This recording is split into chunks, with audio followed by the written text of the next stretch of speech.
There we go. Let's see what happens.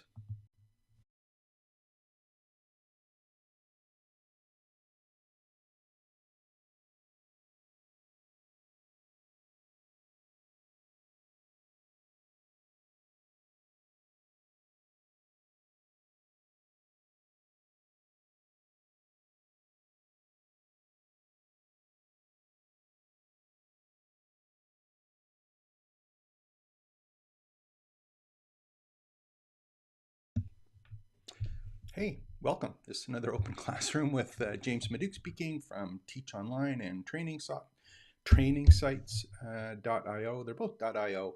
Actually, I think that's what I wanted to talk about today. At least if there are no questions, I wanted to chat a little bit about domain names for your community site, your online learning site, and some of the frustrations actually that you can run into with all of these issues of domain names. So maybe just to ask yourself, if you have multiple names, how you got them set up and have you been challenged with them? There's a ton of things to think about when you're playing around with domain names, and it can be there's no right answer, and that's the problem with it. You know, if it would be easy, you'd just be able to pick a domain name. You'd have one domain name for everything you do online. You don't have to worry about it. Works perfectly. Everyone can spell it. They read it. They know exactly what it's about. Your brand is there so that they know it's you or not you or your company. It's spelled easy, so spelt easy. So if you do give it to someone verbally, they can go, "Oh yeah, that's easy to spell." It has the right extension to it. So you know, is it a .com? Is that an easy domain name to get now? A .com domain name? No, it's not. So I wanted to talk a little bit about these domain names, and if you're watching this after, just kind of make a list with me and go through the different kind of setups that you had and maybe what might be a good idea for you when you are setting up your online learning community or you're actually setting up your business on which way to do it. Um, I've done tons of domains, and I mean tons, like hundreds of domains. The first domain I had was in 1996, virtualselling.com. It was after a book actually I'd read at the time called Virtual Selling. So I went, man, that's a cool name. I better register it, and I did register. That particular name. So that's how I started off. I had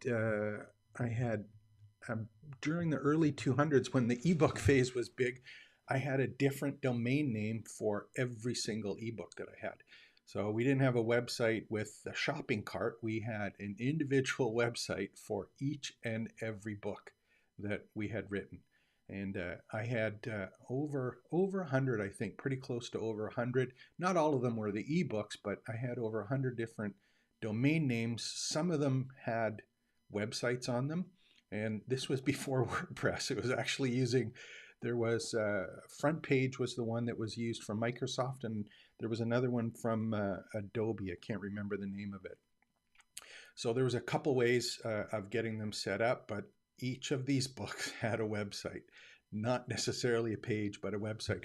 And sometimes we didn't even have website builders. It was standard HTML code. You had to create sites, which actually wasn't too bad because we were just duplicating sites, and you could basically upload 2 or 3 files and you'd have a complete web page and not have to install a whole bunch of extra stuff. So had an awful lot of domains. I've named them in a bunch of different ways. So what I want to do is, maybe go over this and see if there's something that makes sense to you, one that might fit for what you're doing. And again, I have absolute no guarantees on a perfect answer for you.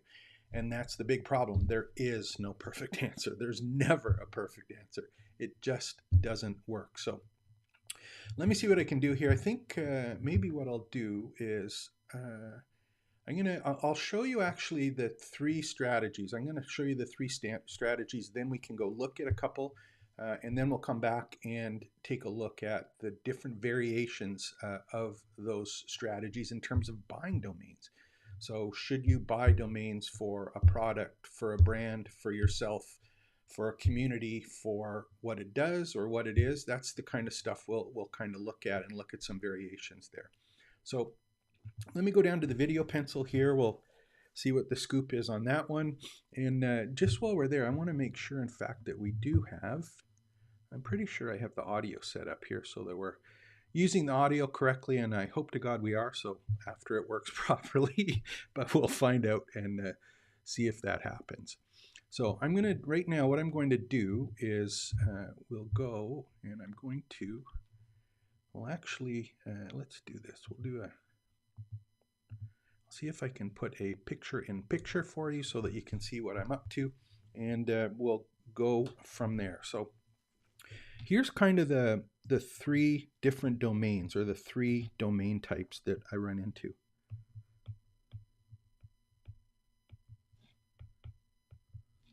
Now this isn't about whether or not they're a .com or .whatever.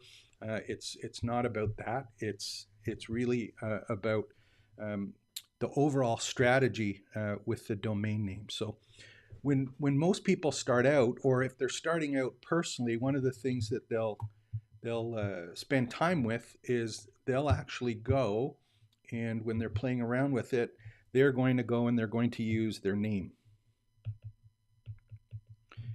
So if, for example, I have jamesmaduke.com, so I have my first name and my last name. Now, if your name is Steve Smith or Bill Jones or something like that, you're probably going to run into some problems. But the first one, if you can, and what I recommend, is that you always register your name, your domain name, your name as a domain name. Just make sure that you have it, make sure that you control it, make sure that you're the one that's in charge of it. Make sure that it can't be abused by anyone else. You know, is it something that someone can take over on your behalf and do something you know, that you didn't want done with it? So it's just a really good idea to do that and purchase your own domain name. The other thing that you might have is, if you have to, it's the variations of it. Now, the reason I say variations is because sometimes you'll find people's names, if they can't get their own, there's something that's similar. So I'm talking about if, for example, you have your name and an initial, you may have to use that. Or you may have to use a word at the end of it. So, for example, if you were building some kind of sales organization, it might be your first name sales. So jamesmadukesales.com, or jamesmadukeservices.com. So there might be some variations to it. Pick a variation. At best, if you can, make sure that you have, at the minimum, you have your own domain name with your given name. So that's just kind of a given, and that really gets into the second part of that, which is when we're talking about a brand. So this was the other thing that we did right away too. So we had a sales organization at the time. I had a sales organization, and that sales organization was all about doing sales training for companies. So we had our company name, and the company name at the time was called Full Contact.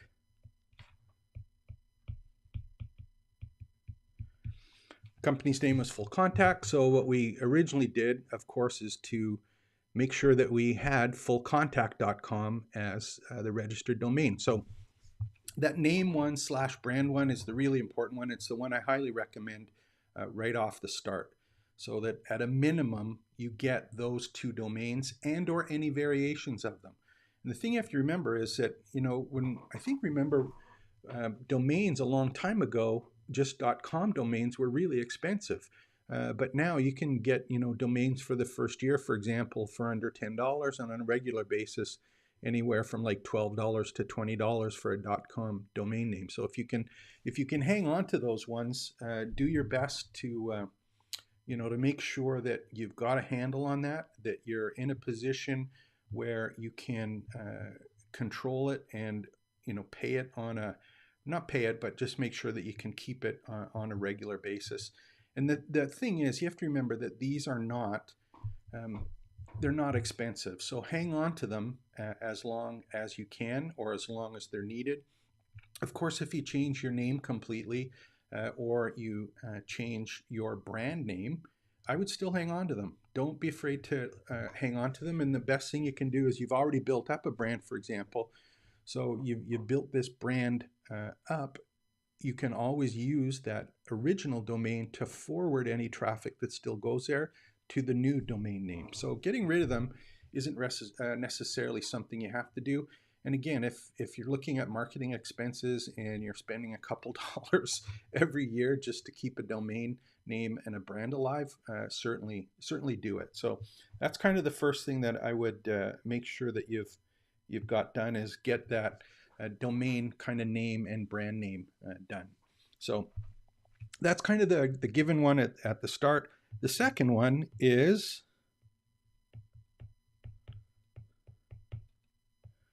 what it is.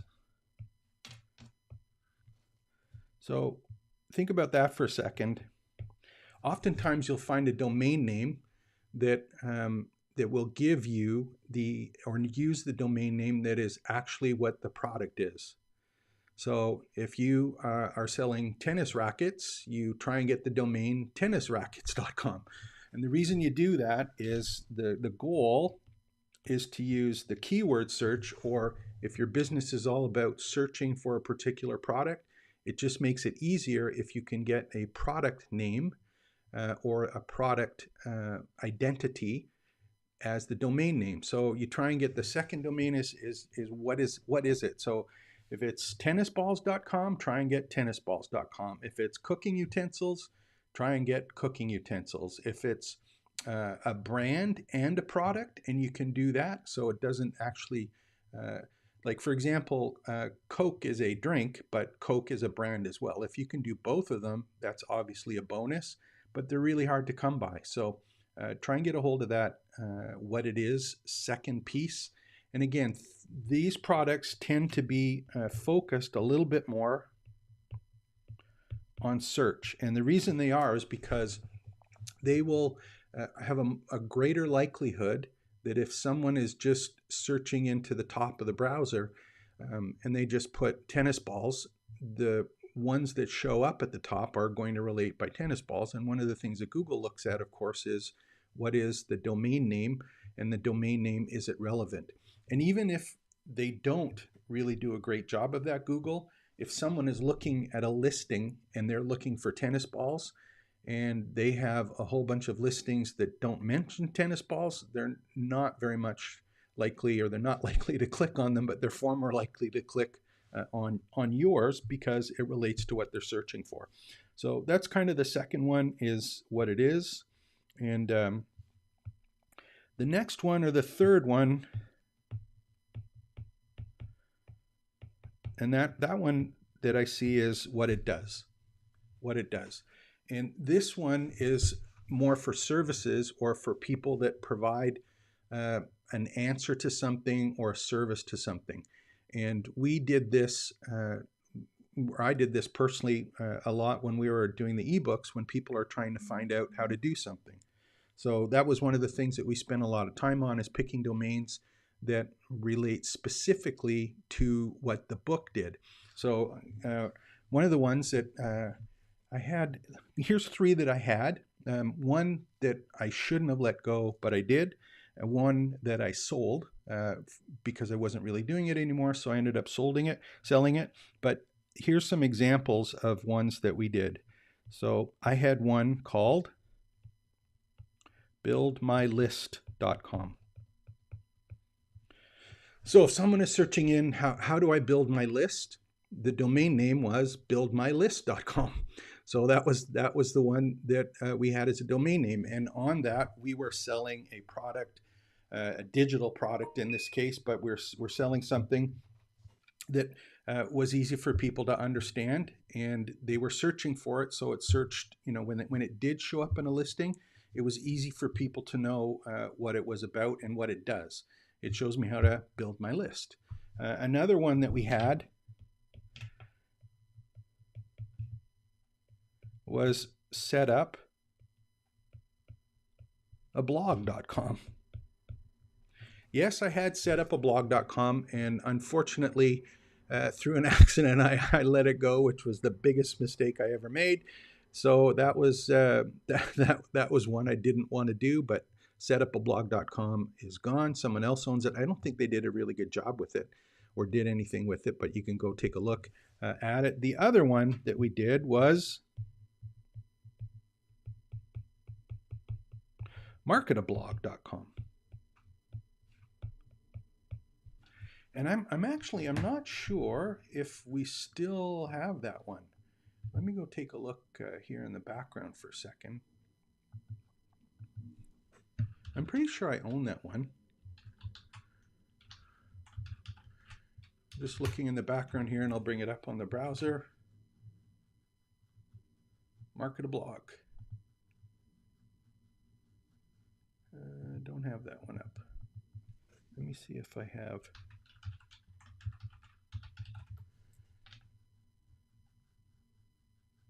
Here's another one. I'm just looking one up.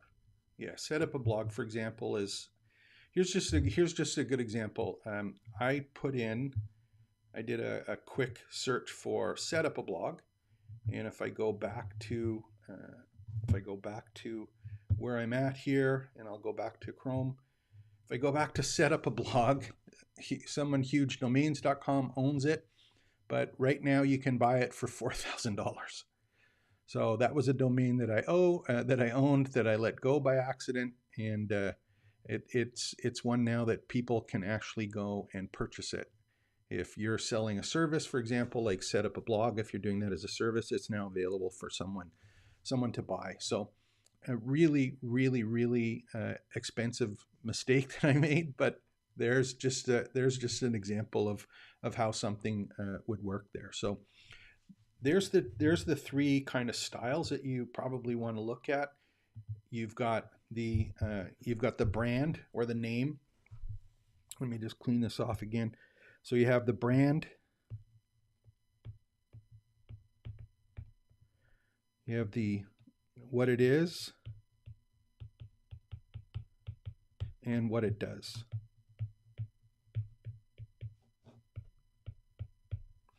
So those are the three kind of areas that you probably want to look at when you're doing this. Is you're thinking of domains, take the time up front to buy a bunch of domains. Don't just stick with one. Make an investment in domain names. And we're going to get to why this is important when we get into online learning communities and building your learning campus and building a community, those things. So it's something you really have to spend some time with, and do the work now as best you can. Hang on to them as long as really, really is appropriate, and always keep looking for them. So if you if you think that you're just starting out, you're getting online and you're going, I'm going to sell a course or something, I'll just register one domain, that's all I need to do. No. It's like you have to buy a suite of domains at the start for your campus and your learning business, and you're going to grow it over time. It's something that you spend time with. You either manipulate, and I'll show you a couple ways to do that in the future, or you learn upon and redirect people to appropriate places at the appropriate time. So think of it as a business investment, those domain names, and how you're going to structure them. Again, minimum, do your brand name or your personal name. You should always have that so that you're in control, especially of your personal name, that you're in control of that. If you're in business, you want to make sure that if you don't have your personal name and you have an unhappy customer, you don't want to put yourself in a position where they can go and scoop your domain name and start posting stuff about you or your company, and you're out of control of it because you didn't take the time up front to register it.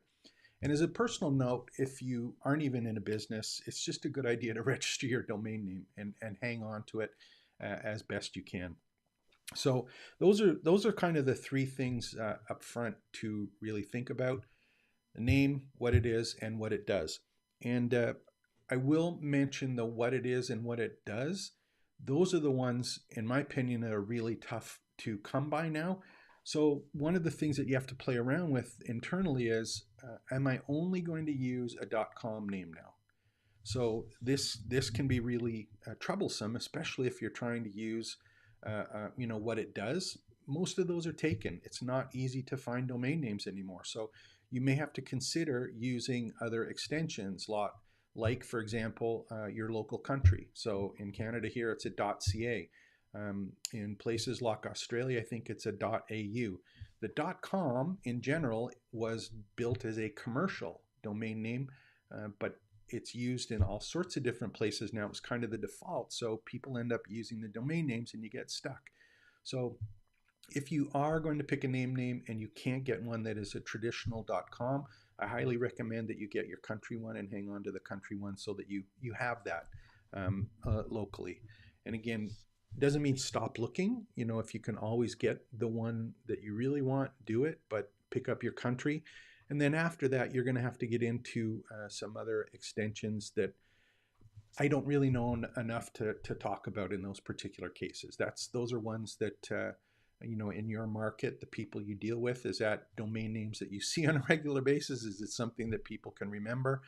So you've got to kind of play around with that yourself and decide what you want to do with it, or how you want to work those ones. So pick a domain name, get a domain name, get it purchased. So here's the next part that I want to just talk about quickly. And I'm going to go back to the video panel here. And this is the number of domains. Now, why am I talking about the number of domains? You heard me mention before that I want you to buy a whole bunch of domains, but that doesn't mean that I want you to use them. So that means that the ones you buy does not have to be equal to the ones you use. So you don't have to use all of them, but you may want to use all of them. And this is what you have to think about.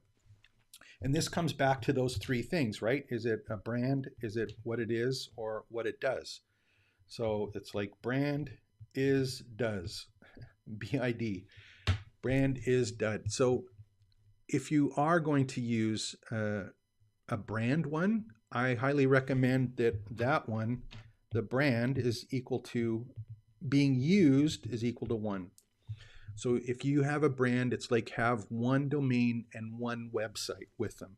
So brand equals 1, and then I'm just going to put, actually, let me just change this up a little bit. So let's try the eraser. Actually, I'll clear the whole drawing. There we go. So when you're using the brand one, so it's like one domain, pardon for my penmanship, and one website.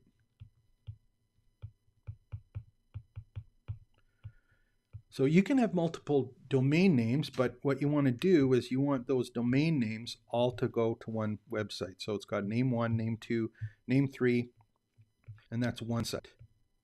So that's my recommendation on those ones, is to just get set up, get your brand, get it pointed to one site.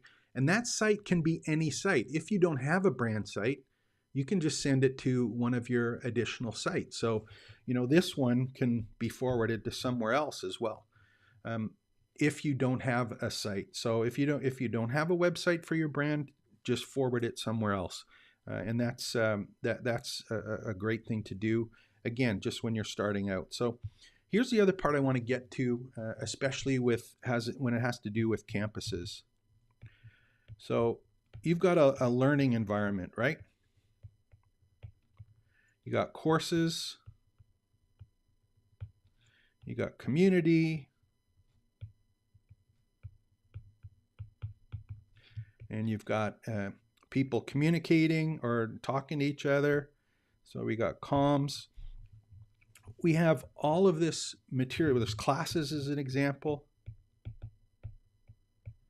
So this is the part I want to talk about right now for a little bit. And what I'm talking about is, should you have this on 1 or 2 domains? And let me explain what I mean here. So let's say, for example, you're building out a business and you sell a service. So for example, you provide an on-site service for people, you provide an online service for people, but it has nothing to do with the community, it has nothing to do with the courses. This is something that you provide to people. And it could be consulting, it could, again, any kind of service, or maybe it's a product, right? It could be a specific product, it could be something that you ship to people, but it's there and it's on your main site. if you add a community, where are you going to put that community? Where are you going to have it so that it makes sense for people? Because I'll give you an example. If you have that service that you're selling and you're selling a service, you're marketing that service, and then there's a whole other area of the site, the same domain name, that has a whole bunch of other stuff that competes with the service you give, is it a good idea to put it on one site? No, not at all. It might make sense at that point to split them up so that you have one site for your services and marketing your services, and you have another site for the education or the community part or the support part that you're going to provide to people who have the service. So my personal belief, and I've done both before, my personal belief is that if you're serious about it, you want to have two domains and you want to keep your businesses separate. So you're going to have in your case, your first name or your brand name, and then you're going to have a second name. And those sites have completely different information on them and they're separate. So people know in their head, and when you're talking to them, you can direct them to the right place.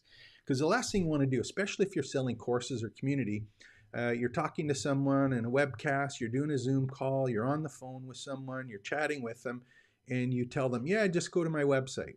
So they go to your website and there's 498 choices that they have. And one of the big choices is to replace the service that you're selling. So you're telling people, go learn how to do it yourself, but oh, by the way, I'll do it for you and charge you. So you have to be really, really careful with this online courses and community part to keep them separate, because it's important when you're selling or you're marketing your business that you can control the process that people go through, right? So I highly recommend right from the start that you're going to make sure that you've got number 2 there, that you're actually using that number 2 one. So focus on number 2. That's my big recommendation. If you're doing community, if you're doing something other than a service that is associated with the brand or your name, and make sure that it's a simple way for people who know when you're going to one site that they're in the right place, and when they know they're going to the other site, they're in the right place or two. Now, one of the questions I get asked here all the time, actually I'll come back to this, I just remembered it. One of the questions I asked at the time, I get asked is, well, what happens if someone's coming new to the site and they don't know who I am? What should I do? And here's what I tell them. And again, I'm still old school. I like email. But one of the things, remember, if anyone comes to any of the individual sites that you have, for the most part, you want to make sure that you can capture them as a lead before they leave. So if that means getting them to do an opt-in at the start, if it means an on-exit pop-up, if it's a way for them to communicate with you on social media, if it's a way for them to subscribe to something, those first people that come to the site, whether it's the one that's the community course site or the one that's your brand site, you want to make sure that you do your best to capture them so that you can market to them in the future. If it's someone that already knows you and you're directing them somewhere, they're in a position where they know now they're in the right place. So think about that when you have them split. It's like, what is the purpose of the first time visit for these people? Where am I sending them? How am I capturing them? And what am I going to do with them after? So this is that whole, I've used this in the past, it's like an hourglass figure, right? So it's like, get people in, focus them on the website, and then extend after and be able to market them after. So you got to get your hourglass in place on each of these individual sites and make sure that you can do it properly. So that's just something to think about. Don't get hung up because the person might be in the wrong place. You want to at least get them separately if you can. Now I'm going to show you one other thing too that's interesting, because when you do an opt-in and you have 2 domains, which email do you send from? And this is a question, right? So if they're on domain A and they opt in on domain A, who should they receive the email from? Is it from the brand? Is it from the service name? Is it from the service product? Is it what it does? And what about if they go to the second domain? Do they get the same email? Or do you have a different email for each way? And this is a tough question. At the end of the day, what happens is you're going to be in a position where you have you have to look a little bit deeper than this. And what it is, it's really about the software that you're using, and I'll explain to you why. If you're doing support and commerce for your entire business on one site, you might want to use that one domain. If you're using it on individual products on individual sites, you may want to do another way. My personal recommendation, again, if you have, let's say you have 10 sites or 11 sites, I'm going to suggest that you have one email domain or one way that you send email. If you have like 2, I would use one for each. And I'll explain why in a minute. So 2 domains, or two domains use one email domain. So just one for each one. And then if you've got multiples, then I would use one for each. Sorry, 10. If you have 10, it's like use one for each domain. If you have 2 or 3, it's like just use one. So that's something to think about is the number of domains that you're using. And this can be a huge problem when you're looking at stuff like how are you doing support? So how are you doing commerce? Because if someone buys something or someone asks for support at domain 1,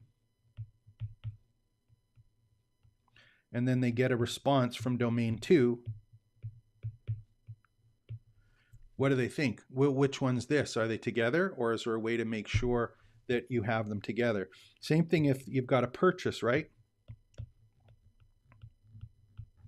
Now, do you get from one domain or do you get it from another one that's completely different? I didn't buy that. So you kind of got to think through what you're doing with this. And this important part here is all about making sure that in things like the footer, you have a way to really brand things and have it under control so people know what is it, who am I getting it from, and what is it. So kind of think that through. The other thing that I will maybe talk about on another session is software. And the reason is we're using WordPress sites, right? We're using WordPress sites, so we have plugins. But what are we taking payments with? What are we doing email marketing with? And what are we doing support with? Are they plugins on one site, or we can put them on another site? This all makes differences as to what we want to do with the particular domain. So take the time to think this through at the start. Give yourself some ideas and say, this is what I think I'm going to be doing. If you're only going to be small and you're only going to do a couple brands, I highly recommend that you think this through in terms of the plugins and stuff you're going to be using as well. So it's not just making a decision based on the domain names. It's about how am I going to get my infrastructure set up to support me. So that's kind of really important. The one I want to talk about for a bit, and I'll go over, is using a domain name for a service and using a similar domain name for the community education campus. So I'll give you some examples of ones that I played around with. So sometimes you'll see, for example, you'll see someone's domain name or brand name or service name, and then you'll have academy at the end of it, or school, or campus, or another name. So they'll have the root name, and then they'll have another extension on it that is the similar word that goes with it. So for example, I have Teach Online and I have Teach Online Academy. I have, what are some of the other ones? Actually, let me just open up one here. I'll see if I can open one up just in the short term here and look at some of the ones that I registered just so that you can see how it's set up here. So let me see if I can register one in the background here just while we're waiting. And go to my dashboard. Yeah, here we go. So I'll go to my domain lists here, and you'll see them, and we'll spend a second on them. So here's some of my domains, just to give you an example. And I'll do my domain list down here. Now here's actually something that I registered just recently. Is I'm getting really focused on cohorts, right? So cohorts is this thing of group teaching. So I have cohort courses. I have cohortbasedtraining.com. I have some other ones here, how to play pickleball, which is another project we're involved in. I have Learn courses. I have membersite.io and membersiteacademy.io. Those are the ones I was talking about. So you've got it set up here so that if someone is going to MemberSite, you can have that as a sales page or a brand page. And then you have the Academy page, which is a separate domain, a separate website that is for the community and the course only. And that's really the important distinction that you should think about here. Is when you're doing this out, is you're going to sit and you're going to go, okay, do I want to have it on one site or two? And what you'll see with people who do one site is they'll put together the I'm going to say one domain or two domains. So let's say they have two businesses. What you'll see is you'll see the domain name .com or .whatever, and then they'll have their brand or their main sales site or their main name site or whatever it happens to be on name.com. And at other times you'll see they'll put course.name.com. So technically that's one name, right? It's just name.com. They have a second website. It's a standalone website, but the address it uses just has the word course in front of it. So it could say community.name.com or campus.name.com or academy.name.com, but it's a single a single domain name. Now, on the other hand, if you go to the second one, you have separate domain names that keep them separate. So for example, I had MemberSite. Running out of space here. So I got MemberSite and then I got MemberSite Academy. So two unique words. And let me just actually erase this out so it's a little bit easier to look. So if I'm thinking about the two name version,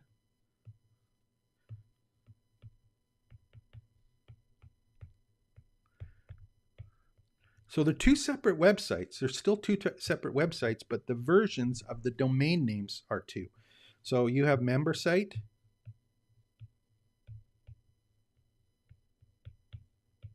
And notice I have .ios because I couldn't get .coms. That one's tough. And then I have MemberSite Academy.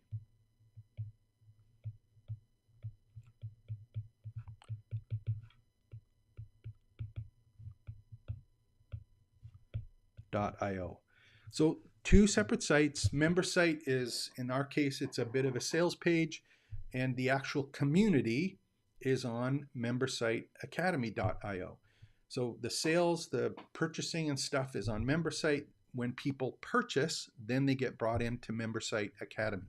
And that's, that's kind of the way that I highly recommend it. The one thing that I will show you on this is I talked about a little bit earlier is I'm going to open up another tab here, and you'll be able to see the screen for a second. If I'm here and I'm on my domain name, and in this case I'm on one here, let me open up another tab. We'll go to one here and I'll just type in membersite.io. So remember I own membersite.io, right? But if I enter that page, where does it go? It actually goes it's forwarded to my brand site, one of them which is wpgrow.com. So people type in MemberSite, they go to the brand site in our particular case. Now what about if someone types in MemberSite Academy.io?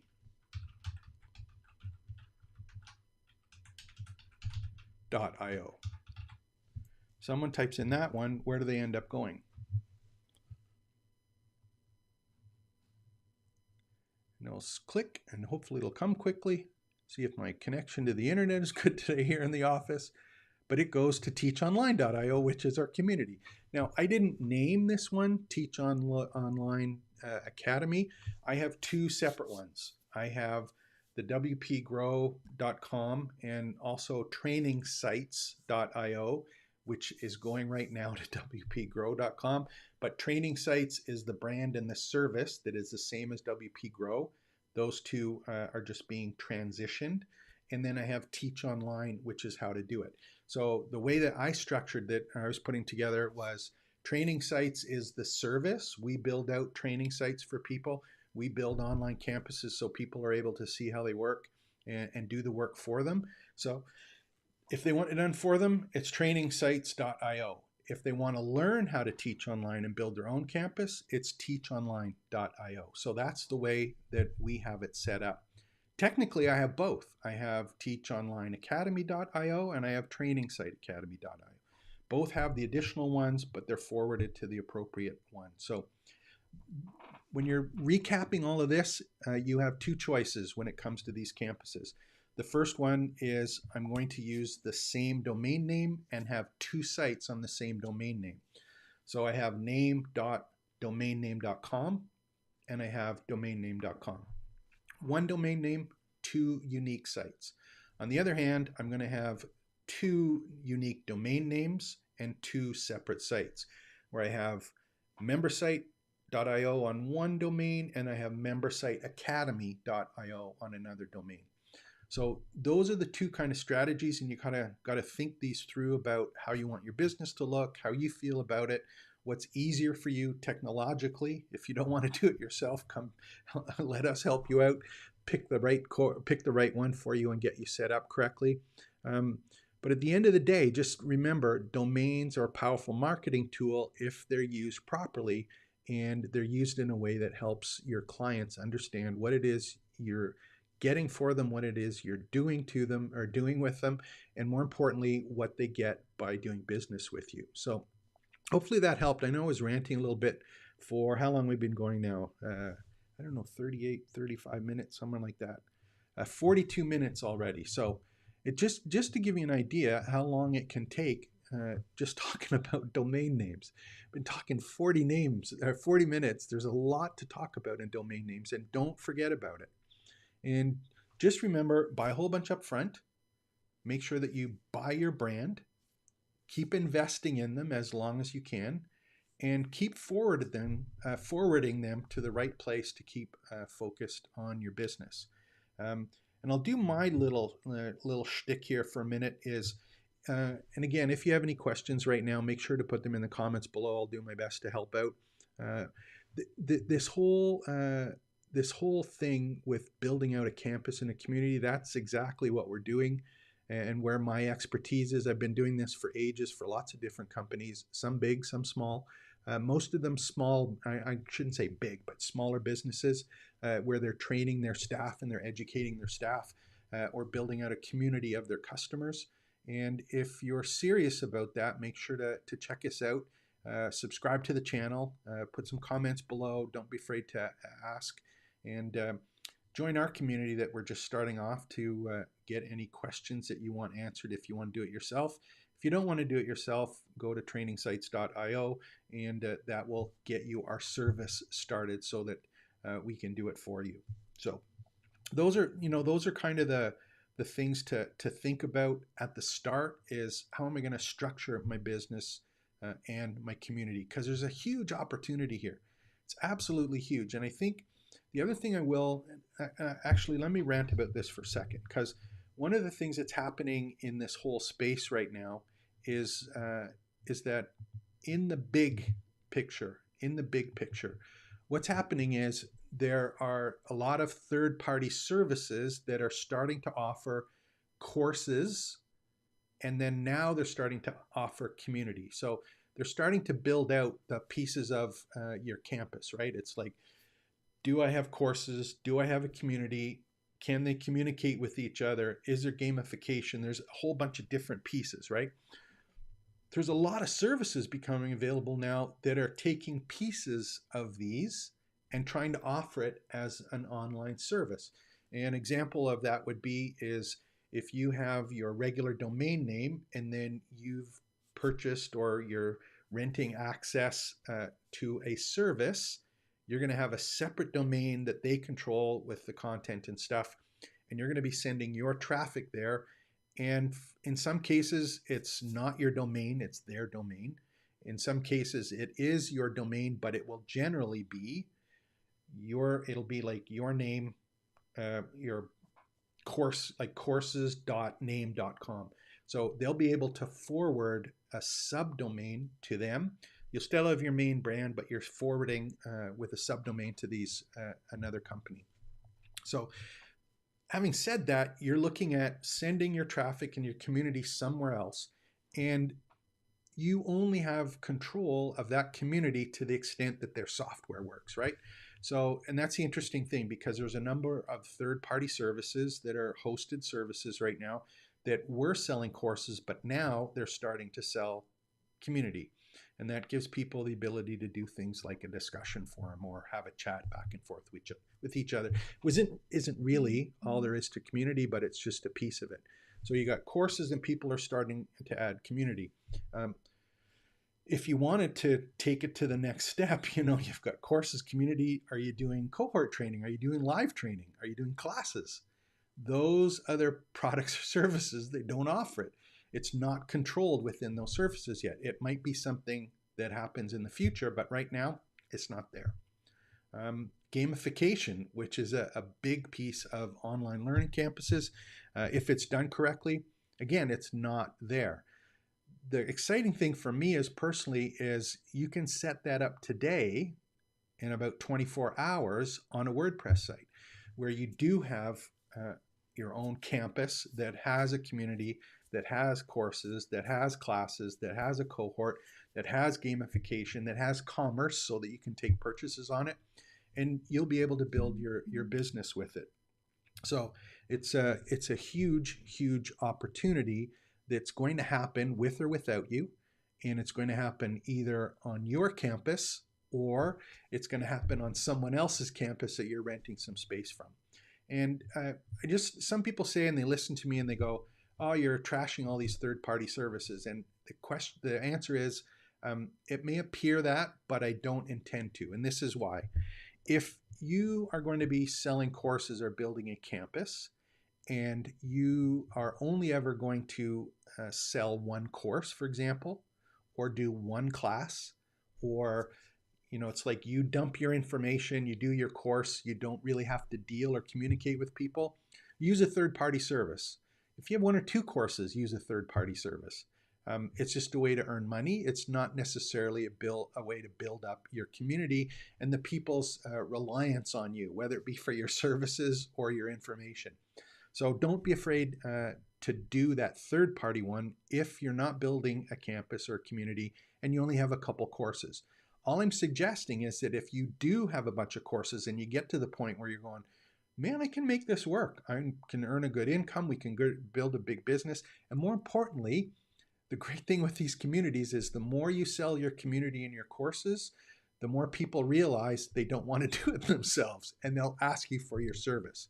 So continue content marketing in terms of courses and the information and the support in your community. You're going to get more services. If you just want to sell a course, use a third-party service, earn some money from the course, spend a little bit of time there, the minimum amount that you have, because you're not doing live classes, you're not doing cohorts, you're not doing real-time live communication with people, you're not allowing people to create their own profile and interact with the other students. It's just about you, right? You have to remember that if you can get a community going in your industry, that's the other thing is, if you have an industry that isn't about community, doesn't matter how hard you try, it's not going to happen. But if you want the community to interact with each other, so it's not just you that is the person that's keeping everyone entertained, if you can let people interact with each other, that's the real value in community. Because instead of you publishing content, your community's publishing content, and there's real value in that. So Hopefully that helped. Again, if you haven't subscribed, I get I get kind of wired up on these, and I have some notes in front of me that say make sure to ask people to subscribe so they keep in touch with all of this stuff, and I always forget to do it. The other thing, obviously, that we have is if you go to teachonline.io, we're just playing around with our community, but you're certainly welcome to join. It's free to join. Just visit teachonline.io, register. There's lots of free content in there, and it will give you the opportunity to see how this works. So I enjoy you and ask you to come in there, sign up there, make sure you subscribe to the channel here as well. We publish every Wednesday, open classrooms. If there are questions in the future, we'll make sure that we answer them. And if you have questions, just send them in. Send them in the community. You can use the discussion forums or just message me live because I'm a user in trainingsites.io. So just I hope you enjoyed this. I hope it provided some value for you, and I really look forward to chatting with you on the inside and seeing if there's something that we can really help out with as you work forward on your online learning campus. My name's James Maduke. It's from teachonline.io and trainingsites.io. And take care. Expect the best.